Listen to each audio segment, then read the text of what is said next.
Ang posisyon po ng Iglesia ni Cristo ay ito. Kung ano ang tama at kung ano ang nasa mga batas natin, yun sana ang dapat pairalin. Huwag po itong pilipitin para umayon sa nais ng sinuman. Hindi po sumasang-ayon ang Iglesia sa anumang hakbangin na hindi naaayon sa mga batas ng ating bansa. Sapagkat ang batas po ang salalayang nagpapanatili ng kaayusan sa ating bansa. Kapag ang batas ay binaliwala, ay nagbubunga ito ng kaguluhan, hidwaan at kawalang hustisya. Alam niyo po iyan. Sino mang Pilipino o mamamayan ng ating bansa na may ginawang paglabag sa ating mga batas, dito dapat litisin sa ating bansa. Bakit po? Sapagkat gumagana naman ang sistema ng ating hustisya. Hindi po natin sinasabing wag litisin ang dating Pangulo sa mga iniaakusa laban sa kanya. Ang saganang amin po, nagtitiwala ang Iglesia ni Cristo sa integridad at kakayahan ng hudikatura para pagpasyahan ng ganitong bagay at usapin. Ang mga hukom natin ay may kakayahan po na gampanan ang kanilang tungkulin, na ipataw ang tamang hustisya at pairali ng katarungan sa lahat ng sandali. Kaya, hindi natin dapat isuko ang soberenya ng ating bansa sa iba. Yan po ang posisyon natin. Sabi niya hindi. Okay. Kasi hindi naman tayo nakipag-cooperate sa ICC. Sa Interpol tayo nakipag-cooperate. Ayun. Diba? Dahil ang Interpol, meron tayong agreement dyan.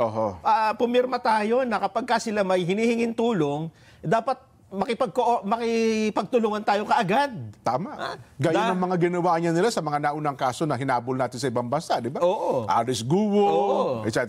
Ang problema, Jen, si Alice Guo, alam mo ba, di ba, hanggang ngayon hindi nila alam kung paano nakatakas ito. Isang malaking palaisipan daw yan, sabi ng immigration. At sabi ni DOJ Secretary Boying Rimulya, hindi daw ayaw makipag-cooperate ng Malaysia.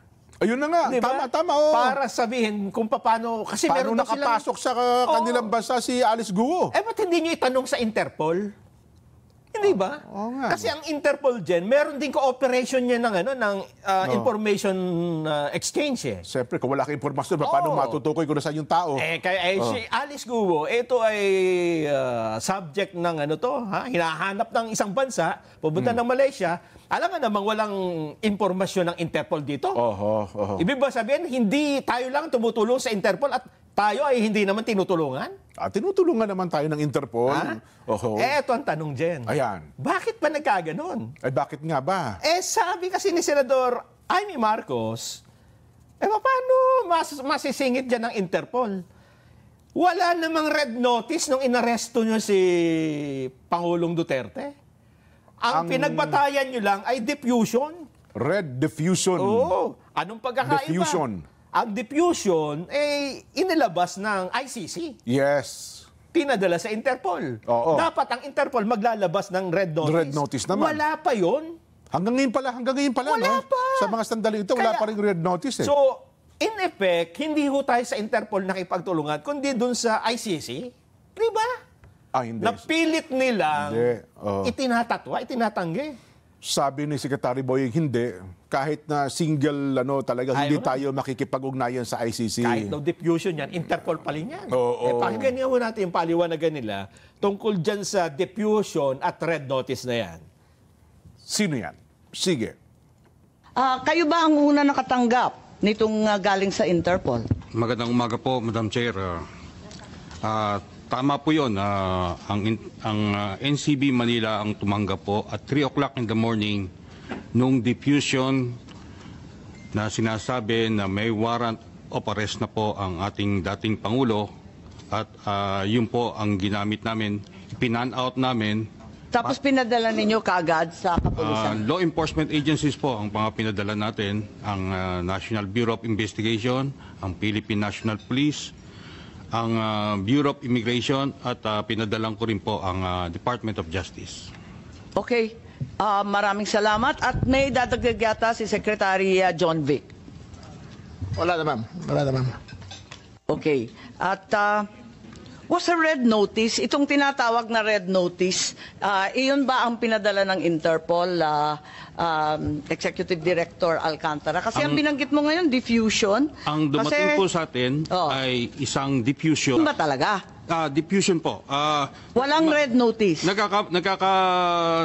Nagkakaroon po ang general public or everybody ng Ayun. Oh. Kasi di ba, nung unang lumutang ito, red notice sila ng red notice eh. Kasi para idikit nga yung Interpol. Oho. Ang problema, Nung chinek at inalam talaga, walang ano wala eh. red notice. Oho. At hindi nga rin alam ng Interpol na aarestuhin itong si Pero sabi ni Duterte. Ginong Alcantara kasi, yung paliwanag niya, kasi magkasing bigat naman daw talaga yung red notice Oo. at saka yung red diffusion. sabihin na natin. Oho. Kaya lang, ang cooperation ang pinag-uusapan dito. Kapag yun.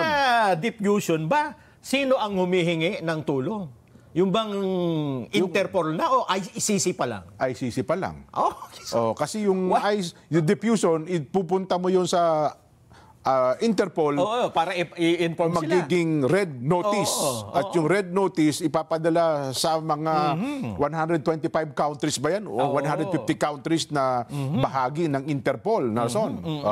At doon, ay aarestuhin mo na kung sino yung mga tao na yan na pinahahanap. Oo. Eh bakit ba natin dinidiscuss? Okay. Siyempre para maintindihan natin, ano nga ba yung nangyari? Oo. Kasi kung ano-ano ho ang mga paliwanag na lumilitaw eh. Ha? Tuloy, ang sabi nung iba, eto ang nangyari ngayon.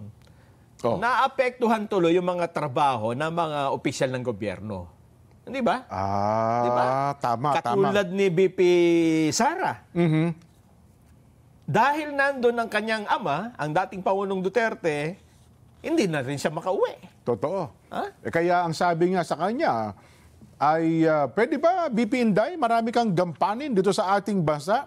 Pwede bang umuwi ka na ng Pilipinas at harapin mo ang iyong mga trabaho bilang pangalawang Pangulo? May nagsabi ba yan? Baka ikaw lang yan. O nga, maparatangan na naman tayo. Pinapauwi? Ikaw ba nagpapauwi? O sino ba? Pinakamabuti ay pakinggan natin. Sino ba nagpapauwi kay BP Inday Sara? Pakinggan nga po natin. Kung ito man po ay na-discovery po, siguro po mas paigtingin pa po talaga ang pag-iimbestiga patungkol po dito. Bakit po? Kasi karapatan po ng taong bayan malaman kung saan po talaga ginagasta ang pera, no? Ang pondo ng bayan, ang kaba ng bayan, kung saan po nadadala. Kung ito man po ay na-discovery po, dapat po rin patunayan. Kasi as of the moment, nasabihin pa rin po natin, may presumption of regularity patungkol dyan. Pero, since nako-question nga po ito, dapat lamang pong patunayan ni VP Sara kung ang mga resibong ito ay totoo o hindi. Tingin ko dapat po isipin po niya na kailangan din po siya ng Pilipinas bilang Vice Presidente. Siya po dapat ay nagtatrabaho hindi lang para sa kanyang ama, although na acceptable po at maiintindihan po natin sa ngayon ang kanyang nararamdaman. Pero tandaan niyo po niya, sinasabi niya po, milyon na Pilipino ang bumoto sa kanya at kailangan din po niyang pagsilbihan ito. Ayan. Sa Yan po pinapauwi na. ang taang pakiusap ni Atty. Claire Castro na sana ay harapin na po ni BP Inday Sara ang kanyang mga trabaho sa ating bansa. At hindi lang yung Bilang trabaho, sagutin daw yung mga issue. Yes. Yan, di ba, nung nakaraan, maraming nilitaw na mga sugunin. Mga paratang sa mga kanya. pangalan. Yes. Paggamit ng confidential funds. Yung Dodonggang, kung ano-ano. Mary Grace Piatos, at kung ano-ano pang mga aliases. Dapat niya ipaliwanag yan sapagkat pera ng taong bayan ng nagastos, nagugol dyan eh. Oo. Pero ang pagkakaalam ko, ito ay sa impeachment trial. May papaliwanag, di ba? Wala pa atang Wala pa nanghihiring. schedule eh. Hindi, parang pinapayuhan lang ata ni Atty. Claire para naman maging ready ka para in case na magkaroon na ng hearing siguro, baka kasi maging abalasa doon sa kanyang tatay ang mapagtanggol. Bagamat September pa naman ata ang hearing noon, Nelson. Matagal pa nga, oo. Baka pwedeng dito na lang muna sa mag-concentrate kasi baka mas mauna pa itong kasong kakaharapin. Yun ata ang punto. Sa sarili ko lang namang opinion. Baka yun ang pinagmamalasakitan siya ni Atty. Claire. Ano bang sagot ng Vice President? Sumagot ba kagad? Oo. Sinabi ba niya na, sige, I will take the next flight back to the Philippines. Sayang, dito na si Ka Edwil eh. Pakinggan natin Pakinggan natin si sige. BP. Sige. BP Sara. Yes. Multitasking ako. Nandito ako as Vice President, ginagawa ng paraan paano maibalik ang ating dating Pangulo sa ating bayan. Nagtatrabaho ako through our satellite offices, through our central office of the Vice President. Tuloy-tuloy ang serbisyo namin para sa bayan. At yes, wala po akong balak na tumira dito sa Netherlands. Hindi ko po gusto tumagal dito.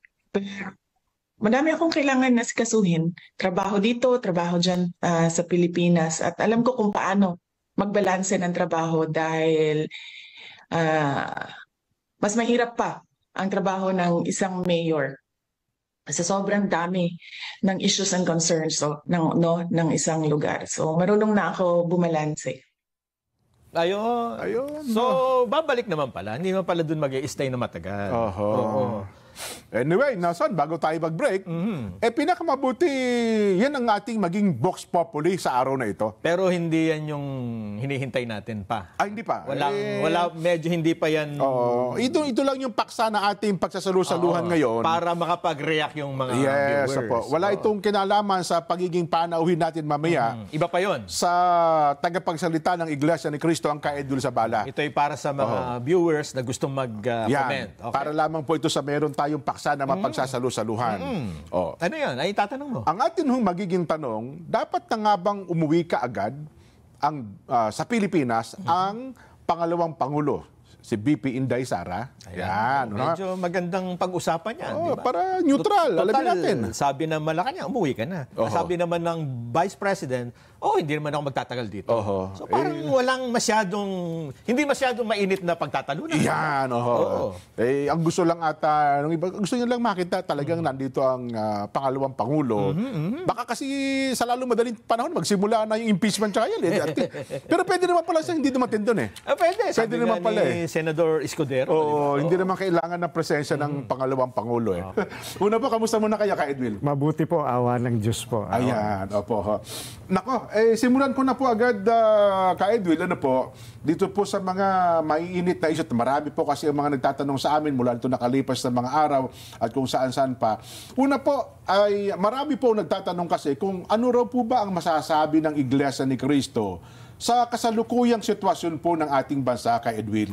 Kuya Jen, sa iyo nang galing ang tanong. Pasensya ka na, hihingi na ako ng dispensa, Kuya Nelson. Kuya Jen. Sa inyo nang galing ang tanong, pero i-address ko sa audience natin ang sagot. Sige po, tama po. Sila po kasi nagtatanong talaga. Tama po, kaya sa kanila dapat makarating. Nang mag-rally po ang Iglesia noong January 13, 2025, ang ipinanawagan po namin sa mga namiminuno sa ating bansa, at malamang ay naaalala niyo po ito, kapayapaan, pagkakaisa, at unahing asikasuhin ang problema ng ating bansa at mamamayan nito kaysa yung mga hakbanging magbubunga lamang ng awayan at hidwaan.